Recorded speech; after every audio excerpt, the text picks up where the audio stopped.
حضور نبی رحمت صلی اللہ علیہ وآلہ وسلم گھر میں تشریف لائے تو ام المومنین حضرت عائشہ صدیقہ رضی اللہ تعالی عنہا محبوب کائنات نے عرض کی حضور آج عجیب ماجرا ہوا، ہمارے گھر میں ایک خاتون آئی جو کہ حبشی نژاد تھی اور اس کے دونوں پہلوؤں میں اس کی 2 بیٹیاں تھیں۔ اس نے صدا لگائی، میں نے سارا گھر ڈھونڈا لیکن اس کو دینے کے لیے کچھ نہ ملا۔ میں نے پھر کوشش کی کہ حضور کا گھر ہے اور سائل خالی نہ جائے۔ میں نے دوبارہ کوشش کی تو ایک خشک کھجور مل گئی، چوہارا مل گیا۔ میں نے وہی چوہارا اٹھا کے اس عورت کو دے دیا۔ سخت بھوک لگی ہوئی تھی، اس کا پیٹ کمر سے لگا ہوا تھا، لیکن اس نے اس کھجور کو 2 حصوں میں تقسیم کیا اور ایک اس بیٹی کے منہ میں ڈال دیا اور ایک ٹکڑا اس بیٹی کے منہ میں ڈال دیا۔ خود بھی بھوکی تھی لیکن اس نے خود نہیں کھایا۔ یہ کہتے کہتے ام المومنین آبدیدہ ہو گئیں کہ حضور وہ خود بھی بھوکی تھی لیکن اس نے یہ بیٹیوں کو دیا۔ تو آقا کریم فرمایا عائشہ کل قیامت کے دن گناہوں کے سبب سے یہ خاتون اگر جہنم کا ایندھن بننے لگی تو یہ بیٹیاں درمیان میں آڑ بن کے کھڑی ہو جائیں گی۔ اے اللہ ہم اپنی ماں کو جہنم میں نہیں جانے دیں گی اور اللہ ان کی سفارش مان کے ان کی ماں کو جنت عطا فرما دے گا۔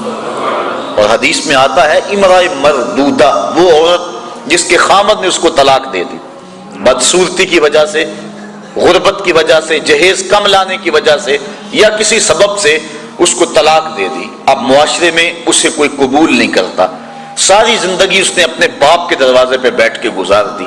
اس عورت کو عربی میں کہتے ہیں امرأۃ مردودہ، واپس لوٹائی گئی عورت۔ حدیث میں آتا جب قیامت کے دن اس کے باپ کو جہنم کا حکم ہوگا تو یہ اللہ تعالیٰ سے بحث کرے گی، مالک نہ تو نے مجھے عقل دی نہ تو نے مجھے شکل دی، سسرال نے دھکا دے دیا، خامن نے قبول نہ کیا، معاشرہ مجھے دوبارہ قبول کرنے کو تیار نہیں تھا، یہ میرا باپ تھا جو میرے لیے مزدوری کرتا رہا اور میری کفالت کرتا رہا، آج میں تو اس کو جہنم میں نہیں جانے دوں گی۔ وہ رابعہ بصریہ نہیں، عام سی عورت، لیکن قیامت کے دن اللہ اس کے باپ کو اس کی سفارش مان کے جنت کی راہیں عطا فرما دے گا۔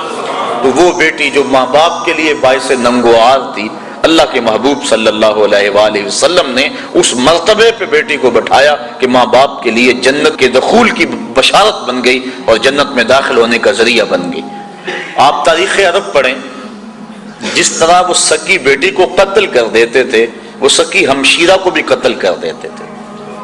میں نے اس پر دیکھا مختلف کتب سیر میں کہ یہ بیٹیوں کے قتل کا رواج کیوں پیدا ہوا، اس کے بارے میں مختلف آراء مختلف لوگوں نے بیان کی ہیں۔ ایک رائے یہ بھی کہ چونکہ جو عرب کے شاعر تھے وہ بڑی فوج شاعری کرتے تھے اور اگر کسی کی بہن بیٹی خوبصورت ہوتی تو اس کے اعضاء کا تذکرہ کر کر کے اپنے شعروں کو سجاتے، تو بعض قبائل نے اس حوالے سے دختر کشی کا سلسلہ شروع کیا جو معاشرے کے اندر مقبول ہو گیا، حتیٰ کہ بعض قبائل میں 100% اور بعض قبائل میں وہ جزوی طور پہ دختر کشی کا رواج موجود تھا۔ اللہ کے محبوب علیہ السلام نے آ کے اس رواج کو ختم کیا۔ تو جس طرح وہ بیٹی کو قتل کرتے تھے وہی سبب بہن کے قتل کا تھا کہ کل اس کی شادی ہو اور کوئی ہمارا بہنوئی کہلائے تو وہ بہن کو بھی قتل کر دیتے تھے۔ سکا بھائی اپنی بہن کو اپنے ہاتھوں سے ذبح کر دیتا، اور جب باپ بیٹی کو زندہ درگور کرنے کے لیے جاتا تو بسا اوقات بھائی بھی ساتھ ہوتا اور باپ بیٹا مل کر اپنی بیٹی اور بہن کو زندہ درگور کرتے۔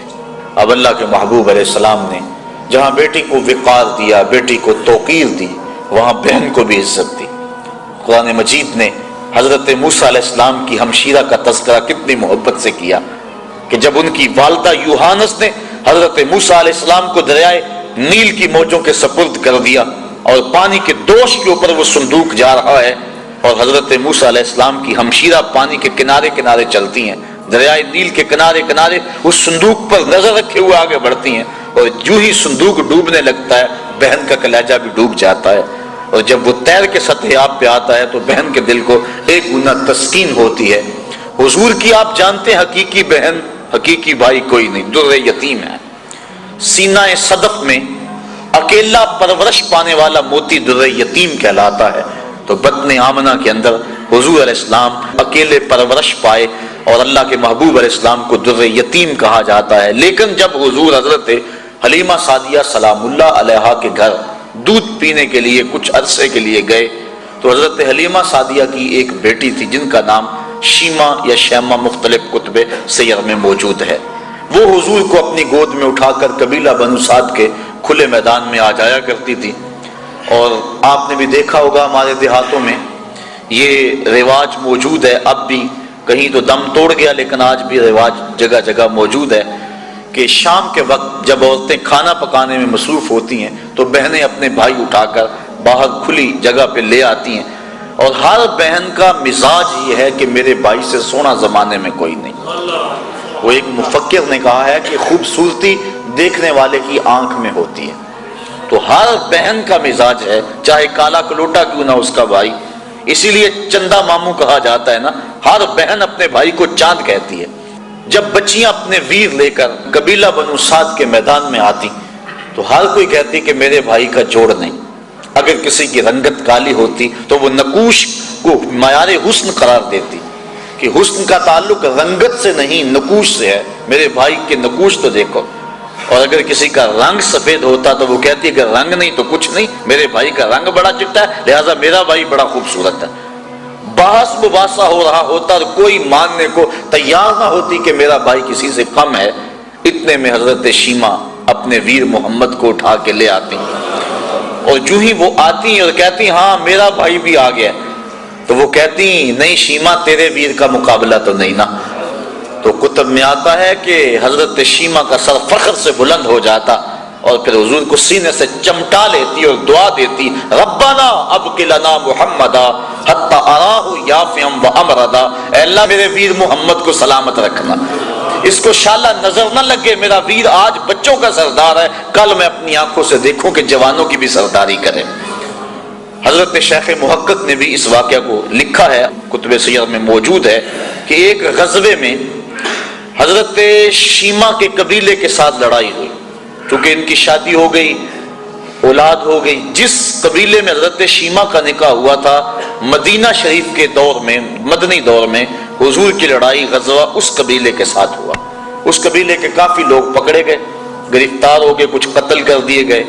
گرفتار شدگان کو چھڑانے کے لیے عرب کے رواج کے مطابق وہ فدیے کی رقم اکٹھی کر رہے تھے کہ چلتے چلتے حضرت شیمہ کے گھر آئے، انہوں نے پوچھا یہ رقم تم کیوں اکٹھی کر رہے ہو، یہ فنڈ کس لیے اکٹھا کیا جا رہا ہے؟ انہوں نے بتایا کہ ایک شخص سے ہماری لڑائی ہوئی ہے جو ادعائے نبوت رکھتا ہے، مدینے میں اس کا بسیرا ہے، اتنے ہمارے بندے پکڑے گئے ہیں، ان کو چھڑانا ہے۔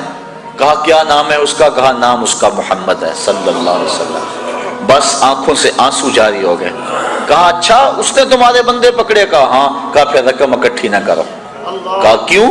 کہا مجھے ساتھ لے چلو۔ کہا تو کیا کرے گی؟ کہا میں تمہارے بندے چھڑا کے لاؤں گی۔ کہا تو کیسے چھڑائے گی؟ کہا وہ میرا ویر لگتا ہے، وہ میرا بھائی لگتا ہے۔ قوم کے سردار ساتھ ہیں، حضرت شیمہ قوم کے سرداروں کو لے کر حضور کے خیمہ نوری کی طرف بڑھ رہی ہیں۔ یہ وہ وقت تھا جب ادب کی آیتیں اتر چکی ہیں، صحابہ ننگی تلواروں سے پہرا دے رہے ہیں۔ حضرت شیمہ اپنی قوم کے سرداروں کو لے کر اس خیال میں کہ میں اپنے بھائی کے پاس جا رہی ہوں بڑی تیزی سے آگے بڑھنا چاہا، لیکن پہرے داروں نے راستہ روک لیا، تلوار سونت دی۔ رک جائے دیہاتی عورت، جانتی نہیں آگے کوچہ رسول ہے، آگے تو بغیر اذن کے جبریل بھی نہیں جا سکتے، تم کون ہو؟ حضرت شیمہ کو جب روکا گیا تو انہوں نے تلوار کو جھٹک کے پیچھے کرتے ہوئے کہا خلو سبیلی وَعْلَمُوا انا اخت نبیکم، میری راہیں چھوڑ دو، مجھے جانتے نہیں میں کون ہوں، میں تمہارے نبی کی بہن لگتی ہوں۔ بس یہ جملے سننے کی دیر تھی کہ تلواریں خم ہو گئیں، آنکھوں پر پلکیں آ گئیں اور صحابہ نے نظریں نیچی کر لیں۔ حضور علیہ السلام کی ہمشیرہ حضور کے خیمہ نوری میں داخل ہوئی۔ آقا کریم نے جب دیکھا تو اٹھ کے استقبال کیا اور پوچھا بہن کدھر آئی ہو؟ عرض کی حضور آپ کے بندوں نے ہمارے لوگ پکڑ لیے ہیں، چھڑانے آئی ہوں۔ آقا فرمایا بہن تو نے زحمت کیوں گوارا کی، تو پیغام بھیج دیتی میں سارے چھوڑ دیتا۔ پھر حضور نے کچھ گھوڑے، چند جوڑے اور بہت سارا ساز و سامان دیا۔ جب بھائیوں کے دروازے پر بہن آئے تو بھائی خالی تو نہیں موڑا کرتے، اور پھر حضور رخصت کرنے کے لیے خود خیمہ پاک سے باہر آئے۔ صحابہ کی جماعت منتظر تھی۔ فرمایا صحابہ جب میں قیدی چھوڑا کرتا ہوں تم سے مشاورت کیا کرتا ہوں، آج پہلا موقع ہے میں نے مشورہ بھی نہیں کیا اور قیدی بھی چھوڑ دیے۔ کہا بندہ نواز جو چاہیں آپ کریں لیکن ارشاد تو کر دیں کہ آپ نے آج مشورہ ضروری کیوں نہیں سمجھا؟ فرمایا آج میرے دروازے پہ میری بہن آ گئی تھی، تو دنیا کے سامنے عملاً بہن کے وقار کو رکھا. جس معاشرے میں بیٹی کی توقیر نہیں تو اس معاشرے کو بیٹی کی توقیر سکھائی. بہن کی آبرو نہیں تھی، عملاً بہن کی آبرو لوگوں کے سامنے رکھی. سوتیلی ماں ترکے میں بٹتی تھی اور سکی ماں کی بھی عورت ہونے کے ناطے سے آبرو نہیں تھی، لیکن اللہ کے محبوب نے قولاً اور عملاً ماں کی آبرو لوگوں کے سامنے رکھی. الجنت تحت اقدام الامہات، جنت تو ماں کے قدموں کے سائے تلے، ماں کے قدموں تلے جنت بچھا دی. اور حضور نے عملاً لوگوں کے سامنے ماں کا پیار بیان فرمایا. الحاوی للفتاوی نے اس واقعہ کو بیان فرمایا. حضرت امام جلال الدین سیوطی رحمۃ اللہ تعالی علیہ نے آپ فرماتے ہیں کہ ایک دن اللہ کے محبوب صلی اللہ علیہ وآلہ وسلم تشریف فرما تھے. نماز عصر پڑھانے کے لیے حضور تشریف لائے. تا حد نظر صحابہ کا اجتماع کثیر تھا. جو ہی حضور جلوہ گر ہوئے، حضور نے مسجد نبوی کے اندر قدم رکھا، حجرہ عائشہ سے نکلے، سارے صحابہ ادب سے کھڑے ہو گئے. بس پھر حضور کی آنکھیں برسنے لگی، ایک ٹھنڈی ہوا بھری، اور حضور نے وہ جو الفاظ کہے وہ الحاوی کے اندر موجود ہیں. فرمایا لو ادرکت والدی او احدہما، کاش آج میرے ماں باپ زندہ ہوتے. انسان نے جب دکھوں کا دور دیکھا ہو، بعد میں اللہ خوشحالیاں دے دے، تو انسان آرزو کرتا ہے کہ میرے ماں باپ نے میرے دکھوں کا دور دیکھا، میرے سر پہ عزتوں کی سجی ہوئی دستار بھی دیکھتے، مجھے غربت میں دیکھا، امارت اور دولت کی ریل پیل بھی دیکھتے. تو حضور علیہ السلام اس وقت پیدا ہوئے تھے جب باپ کا سایہ سر پہ نہیں تھا، اور 6 سال کی عمر ہے کہ والدہ بھی انتقال کر گئیں. ابوا کی ریت ہے، مدینہ المنورہ سے واپس آ رہے ہیں، 6 سال کی عمر ہے، 3 نفوس پہ مشتمل قافلہ ہے، حضرت ام ایمن، حضور اور حضرت آمنہ سلام اللہ علیہا. جب ابوا کی ریت کے ٹیلوں میں پہنچے تو سخت بخار ہو گیا. حضرت آمنہ سمجھ گئیں کہ میرا یہ بخار جان لیوا ثابت ہوگا، تو انہوں نے ام ایمن کو بلایا، کہا میرے اس بیٹے کو بحفاظت امیر قریش عبد المطلب تک پہنچا دینا. اور پھر حضور کو سامنے بٹھا کے آخری باتیں کرنا چاہیے، لیکن ضبط کے بندھن ٹوٹ گئے اور آنکھوں سے چھم چھم آنسو ٹپکنے لگے.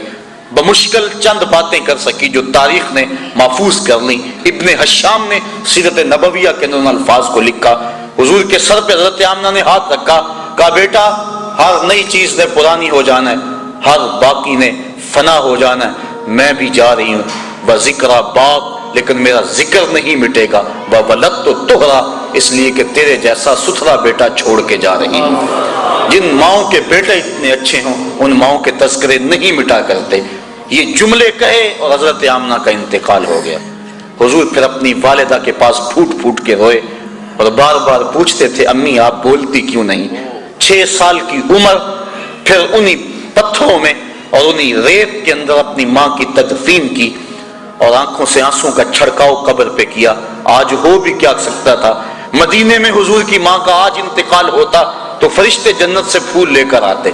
کتنے صحابہ جنازے کے جلوس میں ہوتے، لیکن غربت، تنہائی، وہ کیا کسی شاعر نے کہا تھا تجھے کن پھولوں سے ہم کفن دیں، تو جدا ہی ایسے موسموں میں ہوا جب درختوں کے ہاتھ پھولوں سے خالی تھے. اللہ کے محبوب علیہ السلام نے اس حالت کے اندر ماں کی قبر کو چھوڑا اور ام ایمن کے ساتھ چمٹ کے بیٹھ گئے. روایات میں آتا ہے کہ اللہ کے محبوب کی عمر ابھی 8 سال کی تھی کہ جناب عبد المطلب کا انتقال بھی ہو گیا. جب امیر قریش کا جنازہ اٹھا تو سارا مکہ امڈ آیا، لیکن 8 سال کا بچہ کبھی اس دیوار کے ساتھ لگ کے روتا تھا، کبھی اس دیوار کے ساتھ لگ کے روتا تھا. پھر شاب ابی طالب کی گھاٹیاں بھی آئیں، مکے کی سختیاں بھی آئیں، طائف کے بازار بھی آئے، رستے کے اندر کھدتے ہوئے گڑے، بچھتے ہوئے کانٹے، پھینکی جانے والی اوجریاں اور ڈالا جانے والا کوڑا. کن کن مراحل سے حضور نہیں گزرے، کبھی عرش پر کبھی فرش پر. اللہ اکبر، کیا معاملے ہیں، کن کن راہوں سے حضور نہیں گزرے.